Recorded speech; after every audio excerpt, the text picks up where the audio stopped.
여러분, 우리는 사람의 소리에 민감합니다. 그래서 사람의 소리를 듣고 생각하고 판단하고 결정하고 행동합니다. 여러분, 하루의 삶을 한번 되돌아보세요. 모든 것들이 사람의 소리에 따라서 우리는 움직여집니다. 이 순종이라는 단어를 히브리어 원어로 보니까 샤마입니다. 샤마. 이 샤마라는 단어는 그냥 듣다라는 의미예요. 근데 헬라어로 이 순종은 휘파쿠오라는 단어인데 합성어입니다. 휘포라는 아래라는 뜻과 아쿠오라고 하는 듣다라는 단어가 합성해서 휘파쿠오가 된 거예요. 그래서 이 순종 휘파쿠오는 아래에서 주의 깊게 듣고 따른다라는 의미가 있어요. 그래서 순종이라는 것은 뭐예요? 아래에서 듣고 묵묵히 그걸 따라간다라는 것이 순종입니다. 여러분들은 순종을 하십니까? 어떤 순종을 하십니까? 하나님께 순종하며 살아가고 계십니까? 아니면 사람의 소리에 순종하며 살아가고 계십니까? 곰곰이 생각해 보셨으면 좋겠습니다. 내 인생, 내 삶에 과연 내가 하나님 말씀대로 살고 있는지, 순종하고 있는지, 아니면 세상 사람들 소리에 일희일비하면서 넘어지고 쓰러지고 화내고 슬퍼하고 괴롭고 원망스럽고 시기하고 그렇게 살고 있는지, 오늘 이 순종에 대해서 오늘 본문 말씀을 통해서 큰 은혜 받으시기를 소망합니다. 오늘 본문의 배경은 초대교회입니다. 초대교회의 이 사도들은 하나님의 그 죽으심과 부활을 경험한 사람들이에요. 그래서 이들은 하나님께서 능력을 주셔서 모든 병자, 모든 귀신 들린 자들을 늘 고치고 낫게 했어요. 그러다 보니까 이 사도들이 가는 곳에는 많은 사람들이 몰려들게 되었어요. 그래서 초대교회는 흥왕하게 되었습니다. 그런데 이 사도들이 이렇게 귀한 일들을 하자, 수많은 병든 자를 고치자 또 이를 이상하게 보는 사람들도 있었습니다. 먼저 우리 사도행전 5장 16절 말씀 같이 읽겠습니다. 시작. 예루살렘 부근에 수많은 사람들도 모여 병든 사람과 더러운 귀신에게 괴로움 받는 사람들을 데리고 와서 다 나음을 얻으니라. 그 예루살렘 부근에 얼마나 많은 사람들이 몰리면 그 병든 것과 더러운 귀신들이 다 낫겠습니까? 이러다 보니까 많은 백성들이 그 사도들을 칭송하기 시작하는 거예요. 칭찬하기 시작하는 거예요. 야, 저들이 누구냐? 능력을 행한다 라고 칭송하기 시작합니다. 그런데 사도행전 5장 17절 18절 같이 읽겠습니다. 대제사장과 그와 함께 있는 사람, 즉 사두개인의 당파가 다 마음에 시기가 가득하여 일어나서 사도들을 잡아다가 옥에 가두었더니. 여러분, 많은 백성들이 칭송하지만 그 중에 누가요? 대제사장과 사두개인들은 칭송하지 않고 뭐가 가득했어요? 시기가 가득한 거예요. 왜 그들에게 시기가 가득한 것입니까? 이 대제사장과 사두개인들은 너무나도 이 시기가 가득하다 보니까 이 사도들을 잡아다가 옥에 가두었어요. 왜냐하면 그런 권력이 있거든요. 그래서 이 시기를 내버려 두지 못하고 그들을 옥에 가두었습니다. 바울이 비시디아 안디옥에서 설교할 때도 많은 이들이 몰려들어서 바울의 설교를 들었어요. 그런데 그 중에 몇몇 유대인들은 그 바울의 설교에 시기가 가득해서 반박하고 비방했습니다. 사도행전 13장 44절 45절 같이 읽겠습니다. 그 다음 안식일에는 온 시민이 거의 다 하나님의 말씀을 듣고자 하여 모이니 유대인들이 그 무리를 보고 시기가 가득하여 바울이 말한 것을 반박하고 비방하거늘 어떻게 했다고요? 시기가 가득했다. 베드로, 바울의 모든 경우에 시기를 표현할 때 그 시기가 가득했다라고 얘기하고 있습니다. 이 시기라는 단어는 헬라어로 젤로스라는 단어입니다. 어떤 의미냐? 끌어오르다, 열심, 이런 의미가 있어요. 그래서 우리 마음에 시기가 생기면 그냥 내버려 두면 100% 끌어오릅니다. 100% 열심을 내어서 그게 폭발하게 되고, 그 시기의 표현이 폭력을 휘두르고 감옥에 가둬버리고, 그렇게 이 시기를 내버려 두면 결국 살인에까지 이르게 한다라는 겁니다. 여러분, 이 시기심과 질투는 자신을 죽일 뿐만 아니라 그 사람이 속한 공동체도 망하게 한다라는 사실을 여러분 기억하셔야 됩니다. 그럼 왜 사두개인들과 왜 대제사장이 이렇게 시기하는 것입니까? 왜냐하면 사도들은 지금 인기가 절정이고 막 능력을 행하는데 본인들은 뭐예요? 그런 능력이 없거든요. 왜 저들은 인기가 많고 인정받는데 왜 우리에게는 사람이 안 몰리냐? 그래서 시기가 시작된 거예요. 또는 이 대제사장과 사두개인들은 산헤드린 공회 의원들인데 그 막강한 권력을 가지고 있으면서도 이렇게 있다가는 우리 짐 싸야겠다. 이들의 입지가 흔들렸기 때문에 이런 시기심으로 가득 차게 되는 것입니다. 그래서 이 대사장과 사두개인들도 자기의 입지가 흔들리니까, 나보다 저들이 더 칭송받으니까 지금 시기심으로 가득 찼다라는 겁니다. 그래서 사도들을 감옥에 가뒀어요. 그리고 그 다음날 이제 의원들과 원로들과 모아놓고 뭔가 결정을 하려고 했는데 주의 사자가 나타나서 그 사도들을 풀어줬어요. 그래서 성전에 가서 하나님께서 생명의 말씀을 백성에게 말하라.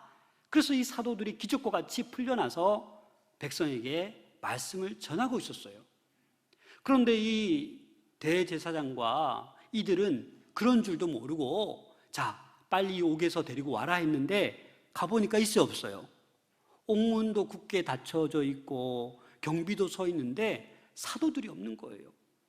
한참 지나서 소리가 들립니다. 이 사도들이 지금 성전에서 말씀을 전하고 있습니다. 그래서 이 파수병들과 부하들을 보내서, 성전 맡은 자를 보내서 그들을 데리고 옵니다. 그게 바로 오늘 본문 말씀 27절, 28절입니다. 같이 읽겠습니다. 시작. 그들을 끌어다가 공회 앞에 세우니 대제사장이 물어 이르되 우리가 이 이름으로 사람을 가르치지 말라고 언금하였으되 너희가 너희 가르침을 예루살렘에 가득하게 하니 이 사람의 피를 우리에게 돌리고자 함이로다. 먼저 그들을 끌어다가, 그들이 누구예요? 사도들이에요. 끌어다가 공회 앞에 세우니, 사실 이들은요, 이 사도들을 폭력을 휘두르며 끌어올 수가 없었어요. 고이 그냥 데리고 왔어요. 왜냐하면 그 예루살렘들이 그렇게 했다가는 폭동이 일어나니까. 그래서 이 사도들을 조용히 데리고 끌고 와서 공회 앞에 세웠다라는 겁니다. 여러분, 이 공회가 뭡니까? 산헤드린 공회입니다. 이 산헤드린 공회는 이 유대의 최고의 법적인 기관이에요. 이 산헤드린 공회는 대제사장이 의장이고, 그 다음에 장로, 서기관, 바리새인, 사두개인, 그렇게 해서 71명으로 구성되어 있습니다. 그래서 이 산헤드린 공회에서 무엇인가 결정을 해버리면 어떻게 되는 거예요? 그걸 따라야 돼요. 지키지 않으면 큰일 납니다. 누구도 그 결정을 어겨서는 안 되었습니다. 그런데 이 산헤드린 공회에서 이 사도들, 베드로와 그 사도들에게 벌써 경고를 하였습니다. 사도행전 4장 18절을 같이 읽겠습니다. 시작. 도무지 예수의 이름으로 말하지도 말고 가르치지도 말라 하니, 그들에게 벌써 경고를 했어요. 예수의 이름으로 너네 말하면 안 된다. 더 나아가 가르치지도 말아라 라고 했어요. 그런데 이 대제사장과 사두개인들이 뭐라고 얘기한 겁니까? 지금 아까 28절에 보면 이 이름으로 사람을 가르치지 말라고 언급하였으되 너희가 너희 가르침을 예루살렘에 가득하게 하니 이 사람의 피를, 여러분, 이 사람이 누구입니까? 이 이름으로가 누구입니까? 바로 예수입니다. 그러니까 이 대제사장이 왜 예수라고 말하지 않는 것 같습니까? 입에 담기도 싫은 거예요. 그 예수란 사람이 누구길래 이 사도들이 와서 우리를 위협하고 우리의 인기를 다 빼앗아가고, 그래서 이 대제사장과 사도들은 이 예수에 대해서 지금 경멸하고 있는 것입니다. 입에 이름조차 올리기 싫은 거예요. 그래서 이 이름으로 사람들을 가르치지 말라고 내가 엄금하지 않았냐, 그렇게 말하고 있는 거예요. 여러분, 엄금은 뭡니까? 엄하게 금지시킨 거예요. 엄하게 명령하여 절대로 내가 그렇게 하지 말라라고 했지 않느냐. 산헤드린 공회에서 그렇게 결정했는데 너희들 지금 뭐 하고 있는 거냐? 라고 지금 추궁하고 있는 것입니다. 너희 가르침을 예루살렘에 가득하게 하니, 그 가르침이 너무나도 능력이 있으니까 많은 사람들이 몰려와서 그 가르침을 듣는 거예요. 그 가르침을 가득하게 하니, 풀레레오, 넘쳐나게 가득 채운다라는 겁니다. 그게 바로 뭐예요? 복음을 증거하는 거죠. 사도들이 예루살렘에서 복음을 증거하니까 예루살렘에 가득하게 하니 많은 결실을 맺고 있음을 시사하고 있는 거예요. 병든 자, 귀신 들린 자 다 낫게 되고, 그 사도들의 말씀을 들으니까 맞구나, 맞구나, 이게 복음의 능력이구나 라고 흥황하게 되는 거예요. 그래서 지금 이 대제사장과 사도들은 이 사람의 피를 우리에게 돌리고자 함이냐, 또 이렇게 지금 위협을 느끼며 정정긍긍하며 이렇게 따지고 있는 것입니다. 왜냐하면 이들이 사실 예수님을 십자가에 못 박아라 못 박아라 소리치면서 뭐라고 했냐면 그 피를 우리와 우리 자손에게 돌릴지어다 라고 외쳤거든요.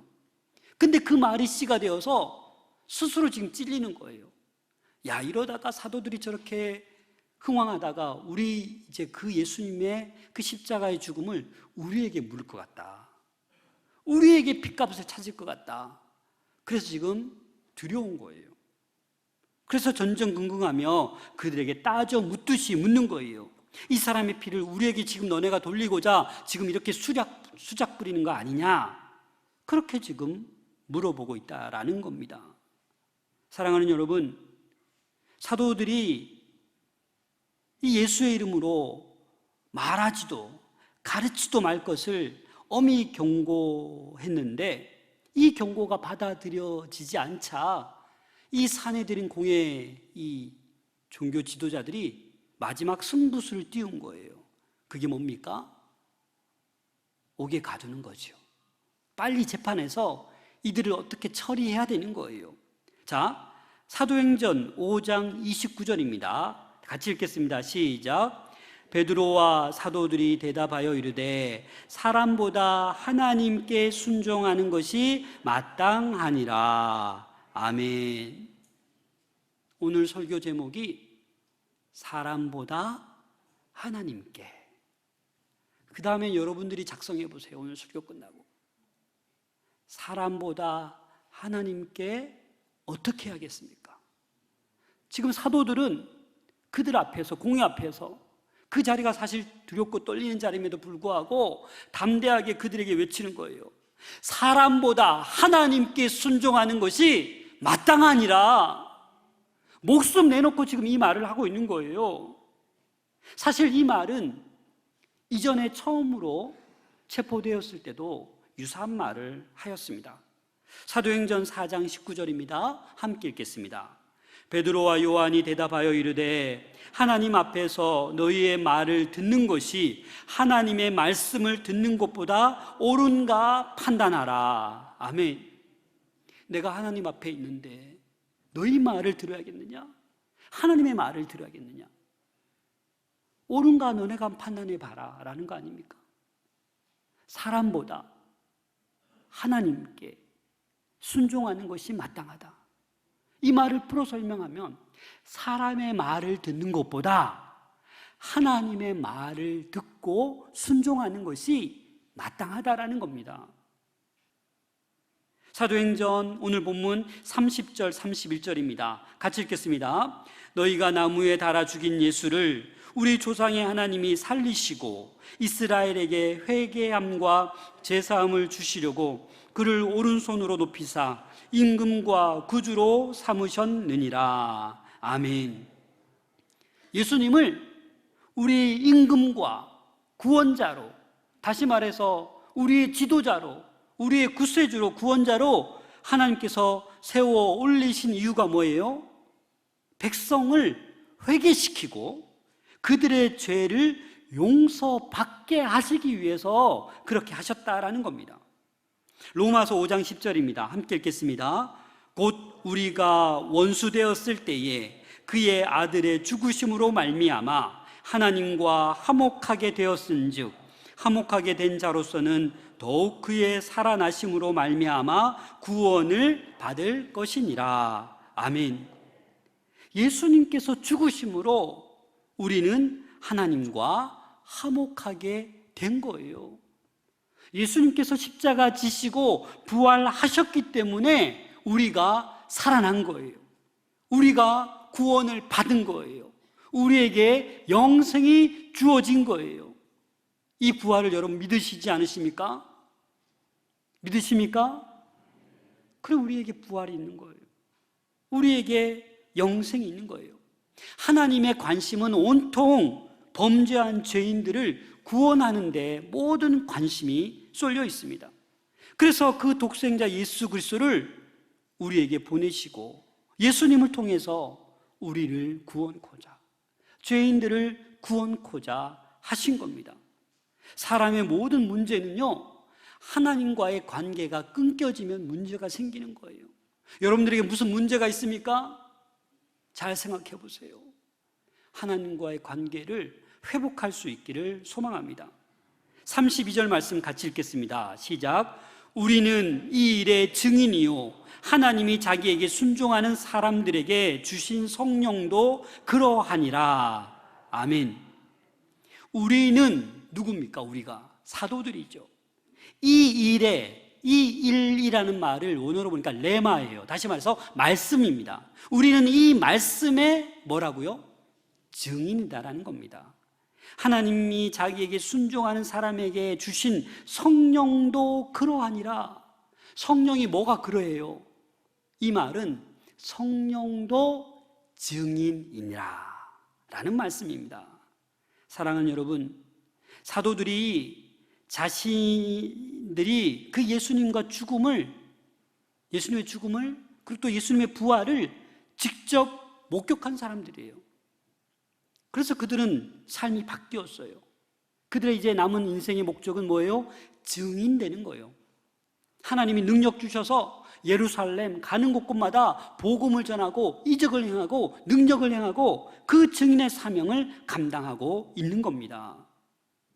사실 우리가 부활을 믿는 것, 십자가의 죽으심을 믿는 것은 성령께서 깨닫게 해주시는 거예요.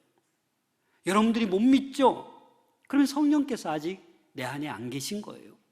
우리가 십자가의 죽음을 믿고 그 부활의 사건을 믿는다라는 것은 성령께서 우리와 함께 하시고 그 기적의 사건들을 믿게 하시는 거예요. 그래서 우리는 성령과 더불어 이 복음을 전해야 하는 것입니다. 그래서 이 사도들의 지금 사도행전의 그 모든 핵심 주제는 42절에서 말씀하고 있습니다. 42절 같이 읽겠습니다. 시작. 그들이 날마다 성전에 있든지 집에 있든지 예수는 그리스도라고 가르치기와 전도하기를 그치지 아니하니라. 아멘. 그리스도의 부활 이후 사도들의 핵심 주제는 예수 그리스도이십니다. 여러분 인생 가운데 주제의 핵심이 무엇이 되어야겠습니까? 예수 그리스도이어야 됩니다. 내가 살아가는 목적도, 내가 행복한 목적도, 내가 평안을 누리는 목적도 다 예수 그리스도로 중심이 되고 예수 그리스도로 성령과 더불어 복음을 전할 때 하나님께서 여러분들에게 한량없는 은혜와 축복을 주실 줄로 믿습니다. 그 순종을 하나님께서 오늘 원하시는 거예요. 그 순종하는 사람을 찾고 있는 것입니다. 사도행전 1장 8절 다 함께 읽겠습니다. 오직 성령이 너희에게 임하시면 너희가 권능을 받고 예루살렘과 온 유대와 사마리아와 땅끝까지 이르러 내 증인이 되리라 하시니라. 아멘. 나 홀로 증인되는 게 아니라 성령이 우리에게 임하시면, 성령이 우리와 함께 하시면 우리는 사도들처럼 권능을 받는 거예요.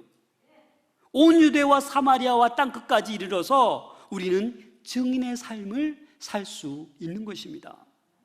사랑하는 여러분, 증인이 됩시다. 사람보다 하나님께 순종하는 것이 마땅합니다. 기쁨 나눔주의를 선포한 지 벌써 몇 달이 지났습니다. 여러분 주변에 다 믿는 사람들입니까? 정말 이웃, 친구, 직장 동료 중에 예수 그리스도를 모르고 불행하고 살아가고 있는 사람이 있다면 여러분 그 한 사람만 품어보세요. 그를 위해서 기도해 보세요. 그들에게 사랑의 표시를 좀 해보세요. 꽉 닫혀있던 마음들이 무너질 줄로 믿습니다. 가족 가운데 우리 남편은, 우리 자녀는 절대 안 돼. 그건 여러분들 생각이죠. 성령이 함께 하시고 성령이 권능을 주시고 여러분들이 증인의 삶을 살아갈 때 하나님께서 그 복음의 열매를 맺게 하시는 줄로 믿습니다. 복음으로 교회를 새롭게 합시다. 복음으로 세상을 이롭게 하는 우리 마산 동부교회가 될 수 있기를 소망합니다. 다음 주일 어린이 사랑 주일입니다. 그 다음 주일은 뭐예요? 어버이 사랑 주일입니다. 그 다음 주일은요? 청년 사랑 주일입니다. 왜 이렇게 잘하세요? 네, 그 다음 주일은요? 부부 사랑 주일입니다. 그 다음 주일은요? 가정 사랑 주일입니다. 여러분, 그 어느 때보다도 2022년 5월 달 사랑으로 충만할 수 있기를 소망합니다. 내가 아는 모든 어린아이들, 내가 잘 모르는 어린아이들 축복하며 기도합시다. 우리 어버이 사랑하고 공경하고 효도합시다. 어버이가 안 계시면 우리 교회에 계시는 어르신들이 다 우리 어버이 아닙니까? 우리 잘합시다. 부부간에도 또 우리 청년들도 다음 세대 우리가 사랑하고 이해하고 기도해주고 격려합시다.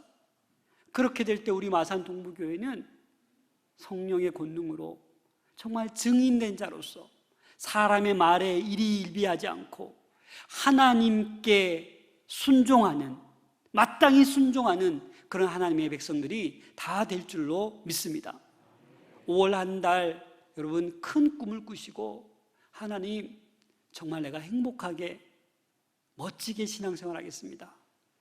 이 기쁨의 50일 부활절기를 보내면서 정말 가식적인 기쁨이 아니라 성령이 주시는 그 기쁨과 평안함을 누리기를 소망합니다.